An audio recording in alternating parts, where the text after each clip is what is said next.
Okay, so at this point I've been to no court dates, but she did actually, now that I remember, she gave me a like a case number, but with it involving a minor, it's not going to be public on the Missouri court system, which that is 100% makes sense. And so she was keeping me up to date the most that she could, and it got close to the time, and she said, you know, hey, the adoption's getting ready to happen and go through. And I said, okay, let me know.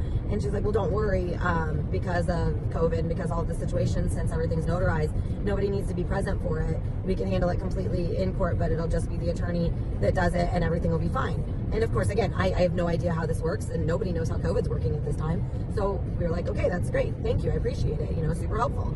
So she gives us the adoption date, and she's like, so basically this is the day that, everything happened, which coincidentally is on my son's birthday. So it's a significant date for us, but also she knew what that date was. Like, so it was interesting we thought it was kind of cool that it was the same day. Interesting, kind of cool.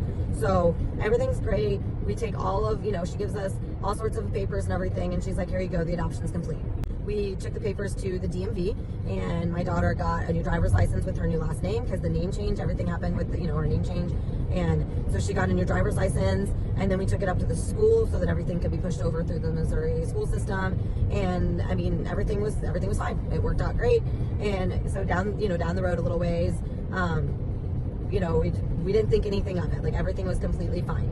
And then about, the summer of 2022, right? 2022. So the summer of 2022, my mom and dad were taking my kids on a cruise.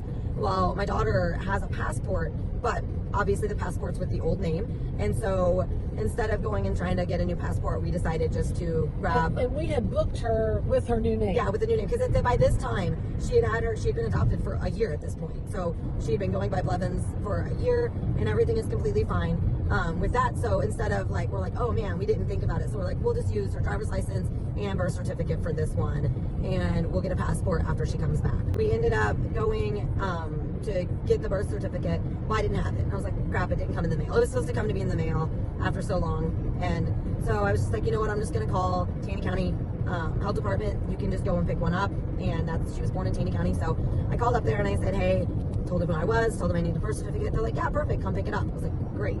So I drive over, go to pick it up. I go and pay for it, and I look, and it is her old last name, her original name. And I said, no, this isn't the right one. She was adopted, and I need her new one because it needs to match her driver's license. And I'm explaining everything to the lady, and she says, I don't know what to tell you. We only have the one. And I was like, oh, well, okay. So, she was recently adopted. And she said, you know what? Maybe, just maybe, it hasn't been filed yet, or it's, because of COVID, things were behind. And I said, okay. She's like, I'm going to suggest that you call the attorney's office where you got it done, or, the county courthouse, or, the state of Missouri. One of them will be able to answer